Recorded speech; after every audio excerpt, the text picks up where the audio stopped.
Hello student, this is Manisha Pawar from Shri Classes and today we are going to discuss about coordinate geometry for 9th CBSE. ठीक है, तो coordinate geometry, see here already we have done this introduction part in 8th standard. Okay, this is your x-axis horizontal line जो मैंने draw किया है. This is your x-axis. जो vertical axis होता है उसे हम लोग क्या बोलते हैं, y-axis बोलते हैं. ठीक है, तो आपके पेपर में हमेशा MCQs आते हैं, वहाँ पे ये जो छोटे छोटे पॉइंट्स है वो आपके क्लियर होने चाहिए. ठीक है, horizontal axis is always called as x-axis, जो कि आपको हमेशा ग्राफ पेपर के मिडल में ड्रॉ करना होता है. Next to that is y-axis, तो vertical line is called as y-axis. ठीक है, इसके बाद देखो जो इक्वेशन ऑफ एक्स एक्सिस, इसमें काफी सारे बच्चे गलती करते हैं. तो एक्स एक्सिस हर स्ट्रेट लाइन का कोई ना कोई इक्वेशन होता है. ठीक है, हर स्ट्रेट लाइन का, for every straight line there will be an equation. Okay, तो ये भी एक स्ट्रेट लाइन ही है तो इसका भी कोई इक्वेशन होना चाहिए. ओके, तो एक्स एक्सिस का इक्वेशन क्या होता है, प्लीज इसे रट्टा करो. एक्स एक्सिस का equation is y is equal to 0. ये आपको एमसीक्यूज में एंड आपको फिल इन द ब्लैंक वाले क्वेश्चन में फॉर द 1 मार्क ये बहुत यूजफुल है. This is very very very important. Next to that is equation of y axis.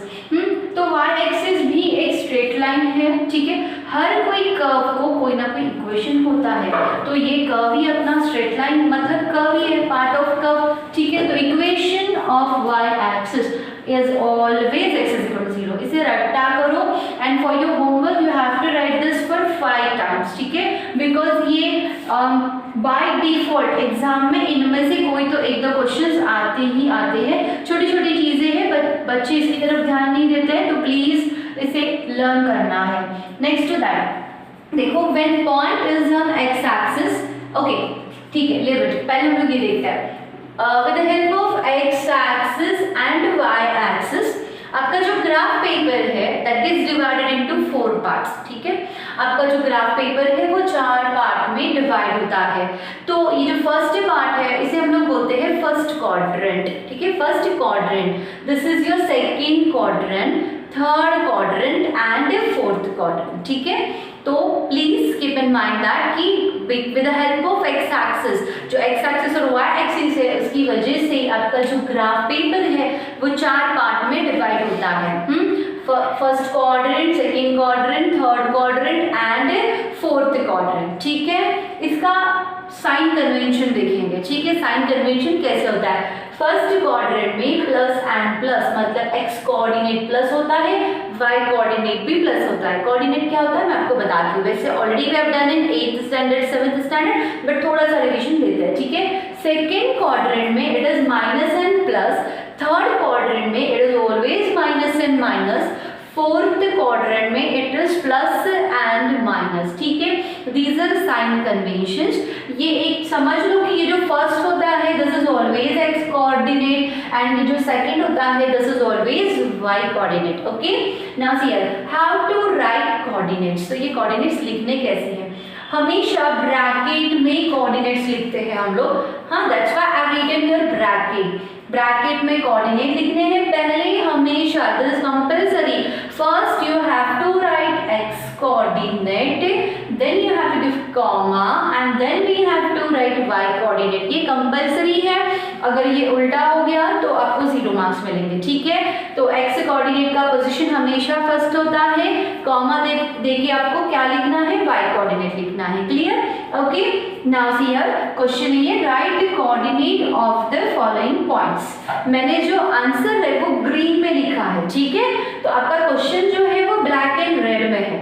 जो आपका क्वेश्चन है that is in black and red, answer को मैंने ग्रीन पेन में लिखा है. Right the coordinate. ठीक है, तो ये जो बी का कोऑर्डिनेट क्या है, अगर आपका point is on Y axis, अगर आपका point is on Y axis मतलब उसको एक्स कोऑर्डिनेट 0 होता है. ठीक है, इसे एक दिमाग में फिट कर लो. इसे X coordinate 0 comma Y, Y पे कौन सा नंबर रिप्रेजेंट कर रहा है, तो ये वाई पे रिप्रेजेंट कर रहा है नंबर 3. तो वाई कोऑर्डिनेट, ये देखो वाई कोऑर्डिनेट इज 3. हाँ, तो एक्स कोऑर्डिनेट 0 क्यों है, वो भी मैं आपको बता दूँ। एक्स कोऑर्डिनेट इज 0 बिकॉज देखो ऐसे जाओगे एक्स की तरफ तो आपको क्या मिलेगा, दिस इज ओरिजिन, तो ओरिजिन में एक्स क्या होता है 0, तो इसलिए ये 0 होता है। और एल्स तुम लोग रट्टा कर लो, if your point is on Y axis, if your point is on Y axis, उसका एक्स कोऑर्डिनेट इज ऑलवेज 0, ठीक है। वही मैंने यहाँ पे लिखा है, देखो when point is on x axis y coordinate is 0 and when point is on Y axis x coordinate is 0। ये वाला हम लोगों ने देखा, देखो ये वाला, ठीक है। When point is on Y axis, देखो अपना पॉइंट वाई एक्सिस पे है तो उसका एक्स कोऑर्डिनेट क्या हो जाएगा, 0 हो जाएगा, उसका एक्स कोऑर्डिनेट क्या हो जाएगा, 0 हो जाएगा, ठीक है। Next to that C, this is point C, उसका कोऑर्डिनेट हमें लिखना है। एक्चुअली कैसे लिखना है, तो ग्राफ पेपर पे यहाँ पे एक लाइन होता है, तो लाइन जो है वो एक्स की तरफ कहाँ पे जा रहा है, 3 नंबर रिप्रेजेंट कर रहा है, और वही लाइन जो हॉरिजॉन्टली जाएंगे तो वाई एक्सिस पे वो रिप्रेजेंट कर रहा है 2, तो इसका x coordinate is 3 and y coordinate is 2। Simply आपको पॉइंट को पकड़ के एक्स और वाई की तरफ जाना है, ठीक है। एक्स और वाई की तरफ जाने के बाद जो नंबर्स आपको मिलते हैं दैट आर द कोऑर्डिनेट्स, ठीक है। तो सी का एक्स कोऑर्डिनेट इज 3 और एक्स कोऑर्डिनेट को हम लोग फर्स्ट पोजीशन पे रखते हैं, है ना। See this x coordinate is always on first position and this is your y coordinate, तो वाई कोऑर्डिनेट 2 है जिसे हमने सेकंड पोजीशन पे डाल दिया है, ओके। नाउ सी के बाद देखो this is point A, again this is on x axis, तो एक्स एक्सिस के लिए व्हाट वी आर सीइंग, देखो ये देखा है ना हमने, ये वाला, तो when point is on x axis उसका y कोऑर्डिनेट इज 0, तो when point is on x axis उसका y कोऑर्डिनेट इज ऑलवेज 0। तो x एक्सिस पे कौन सा नंबर रिप्रेजेंट कर रहा है, तो x एक्सिस पे ये रिप्रेजेंट कर रहा है 4, तो इसका कोऑर्डिनेट विल बी 4, 0, ठीक है। Now come towards this d, so d is what, d is origin, d is origin देखो coordinate of origin is always 0, 0, origin हमेशा क्या होता है 0, 0। सी ये जो ग्रीन बॉक्स में मैंने लिखा दिया, this is very very very important, इसे आपको लर्न करना है, ये एमसीक्यू पार्ट्स में फिल इन द ब्लैंक वाले क्वेश्चन में आपको बहुत यूजफुल है। तो दिस इज ओरिजिन, ओरिजिन का डेफिनेशन क्या है, जहाँ पे एक्स और वाई एक्सिस एक दूसरे को मिलते हैं उसे ओरिजिन बोलते हैं, ठीक है। So this is origin D, और डी उसका कोऑर्डिनेट हो जाएगा 0, 0, okay. Next to that is this is point F, तो F is on Y axis पे अगर आपका पॉइंट है, when point is on Y axis x coordinate is always 0 और वाई पे ये रिप्रेजेंट कर रहा है -3। Similarly, see here, this is your point E. तो E पे this is on E point जो है वो x axis पे है. When your point is on x axis, उसका y coordinate is always 0 और x पे वो कौन सा नंबर रिप्रेजेंट कर रहा है -4. तो ये लिखने का तरीका तो मैंने ऑलरेडी बताया है, आपको ब्रैकेट में लिखना है x coordinate should be first, comma करके y कोऑर्डिनेट. क्लियर? तो अगर आपको एग्जाम में ऐसा क्वेश्चन आता है right coordinate of the following point, तो आपको ऐसे उसे लिखना है. ठीक है, ओके. तो अगर आपको ग्राफ पेपर में ही लिखना है ड्रॉ करके, ऐसा क्वेश्चन है तो ग्राफ पेपर में लिखो, और एल्स आप जो सप्लीमेंट है उस पे बी पॉइंट का नाम लिखो, ब्रैकेट में उसके कोऑर्डिनेट्स लिखो 0, 3. ठीक है. नेक्स्ट पॉइंट कौन सा है? डी. तो डी क्या है? 0, 0. अगर आंसर शीट पे लिखना है तो ऐसे आप लोग लिख सकते हो, पॉइंट का नाम ब्रैकेट में उसका कोऑर्डिनेट. ठीक है. और अगर आपको ग्राफ पेपर पे ही लिखना है तो उसके बाजू बाजू में उसके कोऑर्डिनेट्स लिखो. Okay. Now C this we have seen, and this is your homework. This 1, 2, 3, 4, 5. This 5 sentence you have to write for 5 times, and please learn it. This is very very very important in your coordinate geometry. Okay. And now next part is see equation of lines. ठीक है. तो जैसे कि मैंने कहा है तुम लोगों को कि स्ट्रेट लाइन को एक इक्वेशन होता है. ठीक है. जैसे x एक्सिस का इक्वेशन होता है y = 0, y एक्सिस का इक्वेशन होता है x = 0. Similarly each and every line has equation. हर लाइन का कोई ना कोई इक्वेशन होता है. Okay. Now your question is equation of line, मतलब हमें लाइन का इक्वेशन लिखना है. So this is your x axis. See ये जो है ये आपका x एक्सिस है, और ये है आपका y एक्सिस, ठीक है। तो ये है एक line, second line and third line, ठीक है। अगर मुझे ये फर्स्ट लाइन का इक्वेशन लिखना है, अगर मुझे ये लाइन का इक्वेशन लिखना है, तो if your line is parallel to y axis, if your line is parallel to y axis, then उसका इक्वेशन हमेशा होता है x is equal to k, x is equal to k. If your line is parallel to y axis, this is the standard format. उसका equation होता है x is equal to k, and what is k? तो वो कहाँ से जा रहा है, x के कौन से नंबर से गुजर रहा है, तो कौन से नंबर से गुजर रहा है, 4 से। तो उसका equation see x is equal to k, but यहाँ पे k का वैल्यू क्या है 4, बिकॉज वो 4 से जा रहा है। तो this should be your answer for this line. Suppose इस लाइन को मैंने नाम दे दिया A B, so for line A B equation of this will be x is equal to 4। ये फॉर्मेट बहुत जरूरी है, x is equal to k, k मतलब कोई भी एक नंबर जहां से आपकी लाइन गुजर रही है। Okay, now next important point is when your line is parallel to x axis, when your line is parallel to x axis, then उसका इक्वेशन का जो फॉर्मेट होता है that is y is equal to k, ठीक है। ये equation का format है, तो इसका आंसर क्या बनेगा, देखो y is equal to k।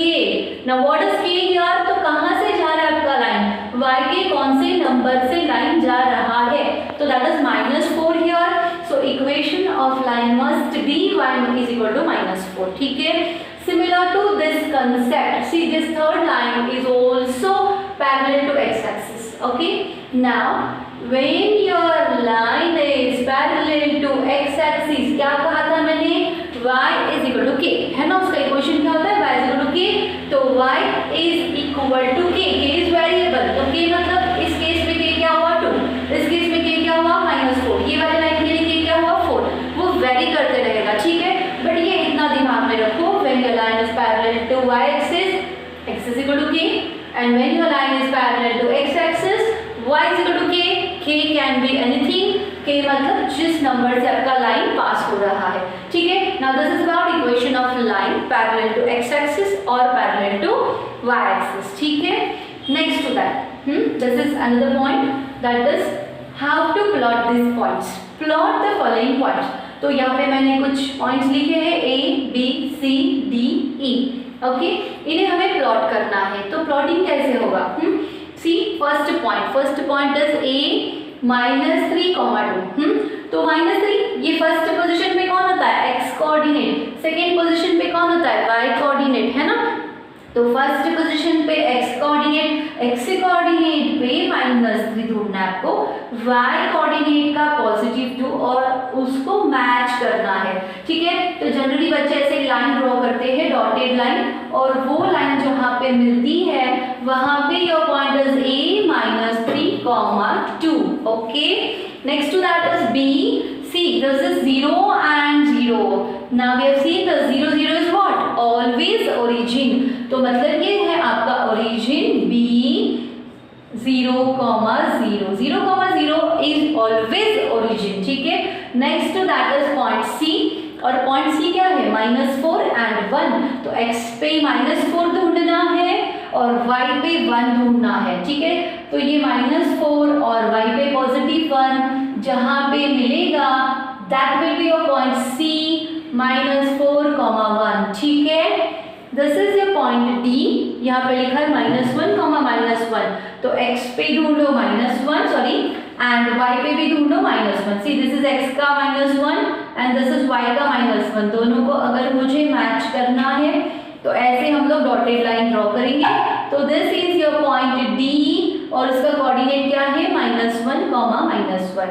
Next to that is point E है 2, 4, तो +2 is here and -4 is here, है ना। 2 मतलब x कोऑर्डिनेट एंड -4 मतलब y कोऑर्डिनेट, ठीक है। दोनों को मैच करेंगे, ऐसे आपको डॉटेड लाइन ड्रॉ करनी है for such type of question, और इनको मैच करेंगे। तो this is your point E, that is 2, -4। Clear with this? Now how to plot the points, okay, that's